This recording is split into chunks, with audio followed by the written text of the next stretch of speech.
Shalom Bapak Ibu Saudara sekalian yang dikasih Tuhan. Selamat pagi. Mengucap syukur untuk hari baru yang Tuhan telah sediakan bagi kita pada hari ini. Dan mari kita mengawalinya dengan kita membaca dan merenungkan firman Tuhan.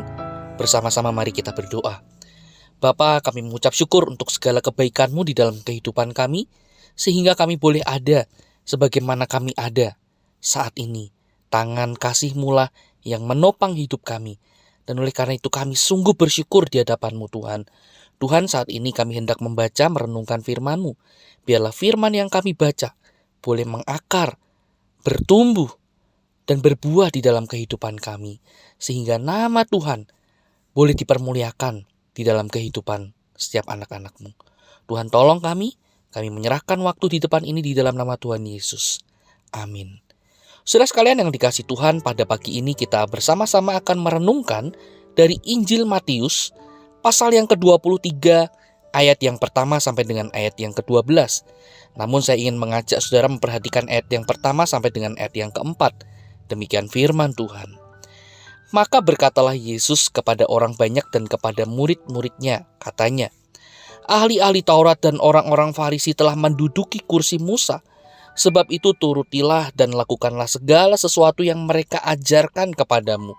Tetapi janganlah kamu turuti perbuatan-perbuatan mereka, karena mereka mengajarkannya, tetapi tidak melakukannya. Mereka mengikat beban-beban berat, lalu meletakkannya di atas bahu orang, tetapi mereka sendiri tidak mau menyentuhnya. Sampai di sini kita membaca firman Tuhan. Nah, saudara sekalian yang kasih Tuhan, teks yang menjadi perenungan kita pagi ini adalah salah satu dari banyak peristiwa di mana Yesus menegur kaum Farisi dan ahli Taurat, sekaligus menjadikan mereka sebagai bahan pelajaran bagi para murid. Di sini Yesus meminta para murid agar mereka sungguh-sungguh dengan cermat menyikapi ahli-ahli Taurat dan orang-orang Farisi.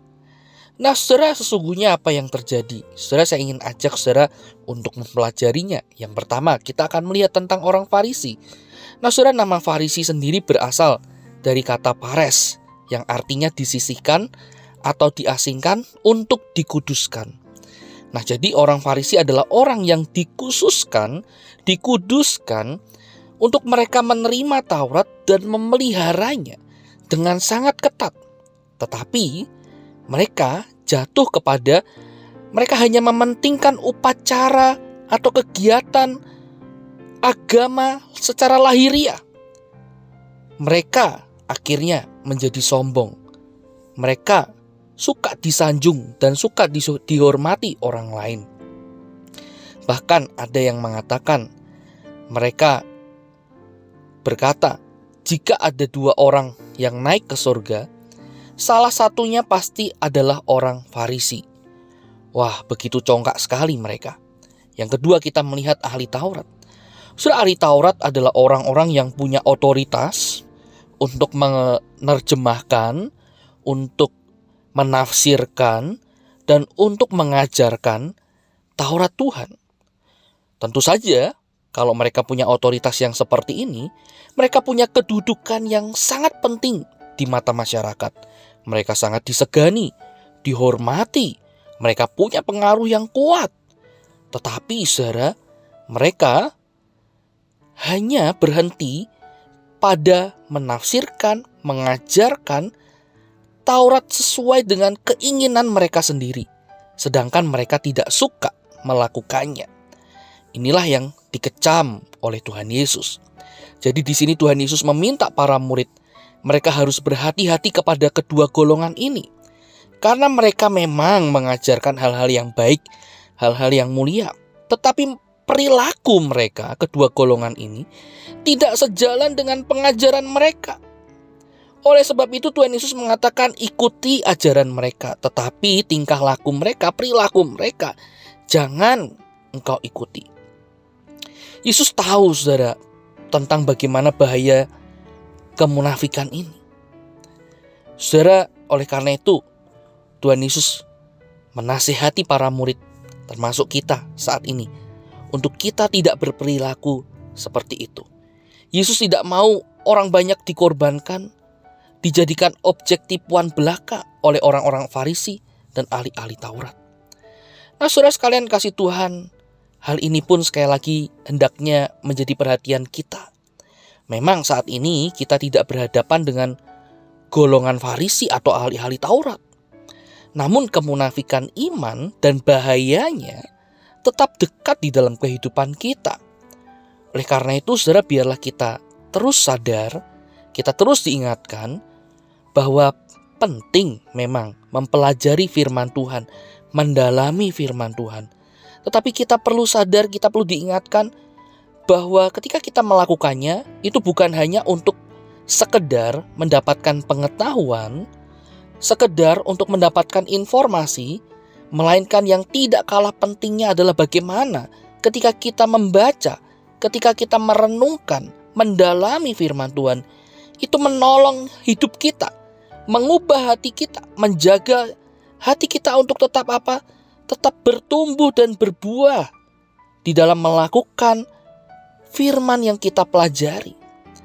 Nah, saudara sekalian kasih Tuhan, oleh sebab itu, ketika kita punya kesadaran yang demikian, saudara, kita juga punya sebuah kewaspadaan untuk bagaimana kita menjaga perilaku kita, hidup kita selaras dengan apa yang kita tahu akan firman Tuhan.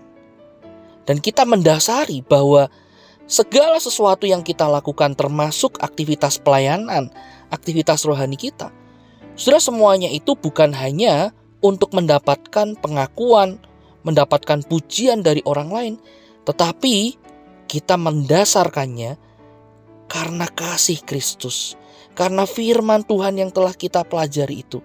Yang kita tahu di sana bagaimana kasih Kristus telah mengubah hidup kita. Ia telah terlebih dahulu yang menebus kita, menjadikan kita anak-anaknya, melahirbarukan kita dari yang dulunya kita tidak layak, budak dosa, hamba dosa yang patut dimurkai oleh Allah. Tetapi karena pengorbanannya di atas kayu salib, kita diselamatkan, kita diangkat menjadi anak-anaknya, dan kita, saudara, diberikan satu jaminan akan hidup kekal kelak di dalam Tuhan.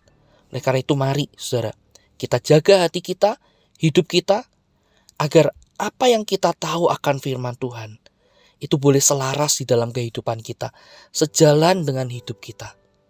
Kiranya Allah Roh Kudus menuntun, memimpin hidup kita seturut dengan kebenarannya. Mari kita berdoa. Tuhan, bersyukur untuk firman-Mu yang boleh menegur, mengingatkan setiap kami. Tuhan, tolonglah kami, untuk kami boleh menjaga hati kami, hidup kami selaras dengan kebenaran firman-Mu. Mampukan kami sangat membutuhkan pertolongan-Mu Tuhan. Di dalam nama Tuhan Yesus kami berdoa. Amin. Selamat pagi, Tuhan Yesus memberkati kita.